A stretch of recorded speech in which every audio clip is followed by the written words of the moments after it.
नमस्कार दोस्तों, स्वागत है आप सभी का गोल्डन जीके 21 में। तो फाइनली जितने भी लोग बीपीएससी एईडीओ परीक्षा के इंतजार में थे और आप चाहते हैं कि हमें सिर्फ जो है ऑब्जेक्टिव परीक्षा देके ऑफिसर बन जाना है, तो आपके लिए गोल्डन चांस है, क्योंकि आयोग ने फाइनली यहाँ पे पूरे तरीके से तैयार हो चुके हैं। और मैं आपको क्लियर कर दूँ, आपके परीक्षा में अब प्री प्लस जो है मेंस एग्ज़ाम दोनों होगा। अब यहाँ पे कुछ लोग ये भी पूछ रहे थे, अभी मैं नोटिस की तरफ लेके चलता हूँ। उससे पहले यहाँ पे देखिएगा आपके सिलेबस में भी बदलाव देखने को मिलेगा। तो पहले मैं आपको नोटिस की तरफ लेके चलता हूँ, उसके बाद हम लोग 1 to 1 यहाँ पे चर्चा करने वाले हैं। देखिए, ये नोटिस हम आपको इसके रिगार्डिंग कल वीडियो बना के दिए थे। 1/7/2026 को जो है बिहार सरकार समान प्रशासन विभाग के द्वारा जो है बीपीएससी आयोग को साफ साफ यहाँ पे बोला गया है, क्योंकि आयोग ने बीपीएससी आयोग ने सरकार से ये मांग किए थे कि भाई हमें आप ये आदेश दीजिए, क्योंकि ये जो एग्ज़ाम है 2 फेज़ में हमें कराना है, जिसमें प्री और मेंस करवाना है।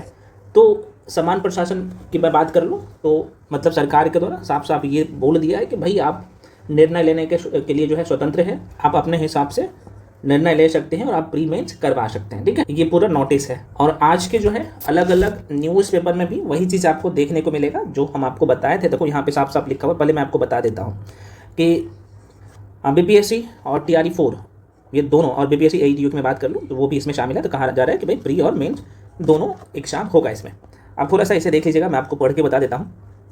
बीपीएससी आगामी बड़ी भर्तियों, खासकर TRE-4 शिक्षक भर्ती और बीपीएससी एईडीओ सहायक शिक्षा विकास पदाधिकारी एईडीओ परीक्षा में अब प्रारंभिक मतलब प्री और मुख्य परीक्षा मतलब मेंस परीक्षा प्रणाली लागू होगी।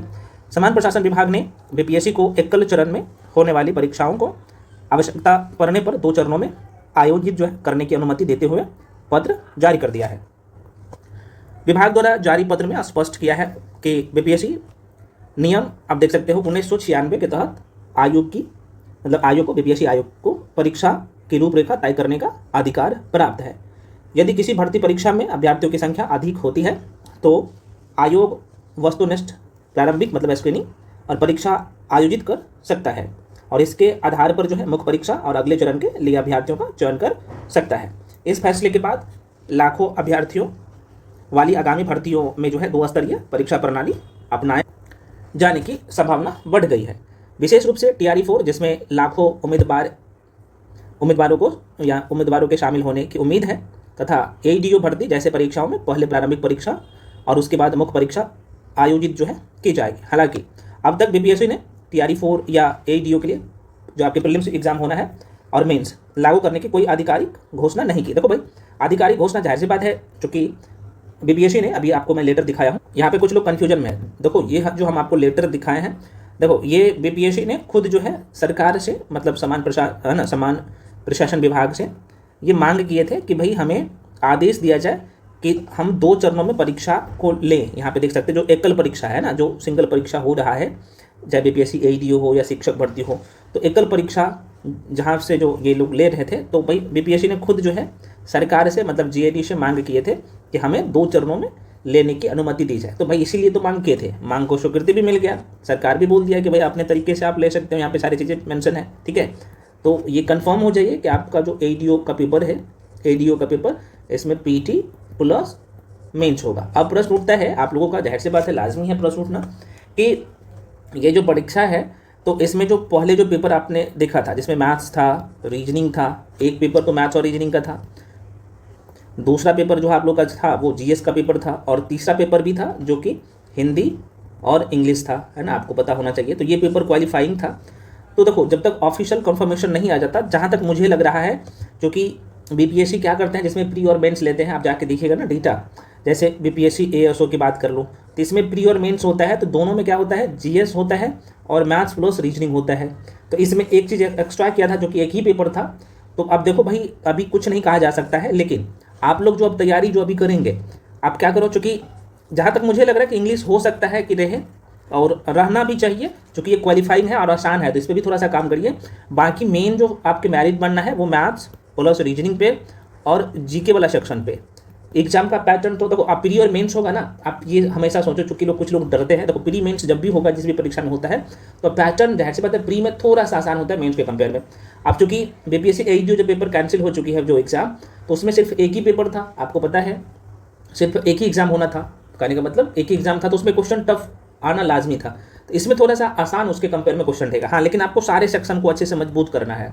इसमें आपको मैथ्स प्लस रीजनिंग कंप्लीट कर लीजिए अच्छे से, साथ में जीके वाला सेक्शन को अच्छे से कंप्लीट करिए, ताकि आपका जो बीएसएससी है ना, सीजल 4 का जो पेपर है या इंटर लेवल जो लोग देंगे उसका जो पेपर है आपको आसानी से निकल जाए और ये भी परीक्षा क्लियर हो जाए। अब प्रश्न उठता है कि ये एग्जाम कब होगा। देखो भाई, आपको पता है कि बिहार में जितने भी आयोग है, जो सच्चाई है बोलना पड़ेगा, सबसे फास्ट बीपीएससी आयोग है परीक्षा करवाने में और भर्ती प्रक्रिया को कंप्लीट करवाने में, सबसे पहले ये चीज़ें को करवाते हैं। तो एग्जाम कब होगा इसके बारे में भी थोड़ा सा हम लोग चर्चा कर। इससे पहले बहुत सारे फ्रेंड्स का ये रहता है कि सर हम आपके साथ जुड़ना चाहें, क्योंकि हम आपको कंप्लीट, और देखो भाई कहीं भी पढ़ रहे हैं, ये नहीं करो नहीं, मैं कभी नहीं कहता कि आप मेरे साथ ही आके पढ़ो, नहीं, कहीं भी पढ़िए, लेकिन एक गलती बिल्कुल मत करिए जो करते हैं, वन लाइनर के चक्कर में तो बिल्कुल मत पढ़िए।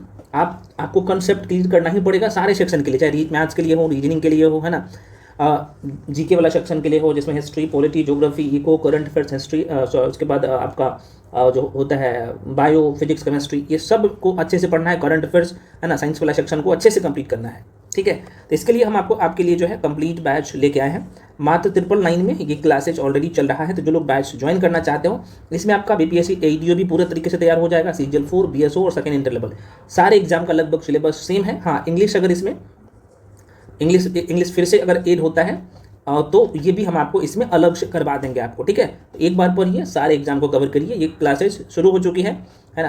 तो जो लोग ज्वाइन करना चाहते हो, स्क्रीन पे जो नंबर दिख रहा होगा यहाँ पे 7319924130, इसी नंबर पे पेमेंट करके स्क्रीनशॉट करके आप इसी नंबर भेजिएगा, आपको बैच में जोड़ दिया जाएगा, है ना। और यहाँ पे जो कंटेंट आपको दिया जा रहा है, आप सबको पता है कि जो भी लोग यहाँ पे काम कर रहे हैं ऑलरेडी इस स्तर को कंप्लीट कर चुके हैं, इस एग्जाम को क्लियर कर चुके हैं, वैसे लोग हैं। तो यहाँ पे भाई पढ़ना पड़ेगा अच्छे तरीके से सारे सेक्शन को। एक बार पुनः रिपीट करता हूँ, ये नंबर है 7319924130, इसी नंबर पे आपको पेमेंट करना होता है, इसका स्क्रीनशॉट करके इसी नंबर भेजिएगा, उसके बाद आपको बैच में जोड़ दिया जाएगा, ठीक है। तो सारे सेक्शन को मजबूत करिए अच्छे से। और देखो यहाँ पे कुछ लोग बोलते हैं सर हमें साइंस के लिए एनसीईआरटी या ज्योग्राफी के लिए एनसीईआरटी या हिस्ट्री के लिए एनसीईआरटी करना है, तो देखो इसमें एनसीईआरटी इंक्लूड है, एनसीईआरटी इंक्लूड है, हम आपको एनसीईआरटी यहाँ पे करवा देते हैं, ताकि आपका भाई किसी भी एंगल से परीक्षा में क्वेश्चन आए मिस ना हो। और सारे सेक्शन का आपको नोट्स मिल जाता है, सारे क्लासेज मिल जाते हैं, सारे बुकलेट मिल जाती है, तो सब कुछ आपको एक जगह मिल जा रहा है, ठीक है। अब देखिए एग्ज़ाम की बात कर ले। देखो भाई, जो कि आयोग एग्ज़ाम जो अटका हुआ था, तो आयोग को ये नहीं मिल रहा था कि भाई हमें सिर्फ प्री करवाना है या मेंस करवाना है, जो कि आयोग ने सरकार से आदेश मांगे थे कि भाई हमें आदेश दिया जाए कि हम प्री और मेंस दोनों करवाएं। तो आयोग को जो है अब ये चीज़ें मिल गया है, ठीक है। आपने देखा होगा कि ये जो लेटर लिखा, देख सकते हैं आयोग के द्वारा जो लेटर लिखा गया था, ये 26 तारीख को ही लिखा गया था, 26 जून को ही जानकारी जो है पूरे तरीके से मिल गया है, मतलब अनुमति जो मिल गया है ये 1/7/2026। तो आयोग जो है ना परीक्षा की तैयारी में अब लग चुका है। जैसे ये 72वीं बीपीएससी का प्री होगा, 72 बीपीएससी का प्री, उसके बाद पूरे जोरों शोरों से आयोग लग जाएगा टीआरई एग्जाम और एईडीओ एग्जाम के लिए, ठीक है। तो भाई आप लोग तैयार रहो, और इसी साल 2026 में ही आपका जो है यहाँ पे एग्ज़ाम ये कंप्लीट करवा लेगा साल के अंत में तक, ठीक है। तो ज़्यादा टाइम नहीं है, लगभग जहाँ तक मुझे लग रहा है कि भाई लगभग आपके पास 90 से लेकर 100 दिन है। और एग्ज़ाम का नेचर अभी देख ही रहे, कंपटीशन कितना टफ हो रहा है। तो इसलिए मेरे भाई पढ़ाई में जारी रखो, एग्ज़ाम डेट का मत इंतजार करो अगर आपको एक सीट चाहिए तो। बाकी आप लोग एग्ज़ाम दे रहे हैं तो आपको पता ही है कि एग्ज़ाम का लेवल क्या है और अभी जो हमें क्या करना है, ठीक है। तो आपको बिल्कुल सोना नहीं है, अच्छे से मेहनत करिए, एक चीज़ को 10 बार पढ़िए, सही कंटेंट पढ़िए, सारे सेक्शन को पढ़िए, एक भी सेक्शन आप नहीं छोड़ सकते हो, ठीक है। बाकी हम आपको बता ही दिए हैं। मिलते हैं अगले वीडियो में। सभी लोग टेलीग्राम पे जाके जुड़ जाइए, और 1 शॉर्ट वीडियो हम आपके लिए जो दिए हैं उसको जरूर कंप्लीट करिए। करंट अफेयर्स, यार कुछ लोग बार बार बोलते हैं सर यूट्यूब पे देखो करंट अफेयर्स का एक अलग से प्लेलिस्ट बना दिए हैं, एग्जाम में परीक्षा में इसके बाहर क्वेश्चन जाता ही नहीं है। बाकी 1 शॉर्ट वीडियो भी हम आपको दिए हैं, हाँ, लेकिन सबका बुकलेट आपको पेड बैच में मिलता है, ठीक है। तो बाकी आप लोग समझदार हैं। मिलते हैं अगले वीडियो में। सभी लोग टेलीग्राम जाके ज्वाइन जरूर कर लीजिए, वहाँ पे बुकलेट भी अभी कंप्लीट बिहार स्पेशल के कुछ लोग पूछ रहे थे सर करंट अफेयर्स दे दीजिए, हम दे दिए हैं जुलाई 2025 से जुलाई 2026 तक का। जो लोग 72 भी दे रहे हो या बाकी अन्य एग्जाम दे रहे हो तो आपके लिए सर्वोत्तम है, वहाँ पे देता हूँ सारी चीज़ें। तो टेलीग्राम भी जाके ज्वाइन कर लीजिए, फेसबुक पेज को भी सभी लोग फॉलो जरूर कर लीजिए, वहाँ पे भी सारे अपडेट हम आपको देते रहते हैं। मिलते हैं अगले वीडियो में, तब तक के लिए जय।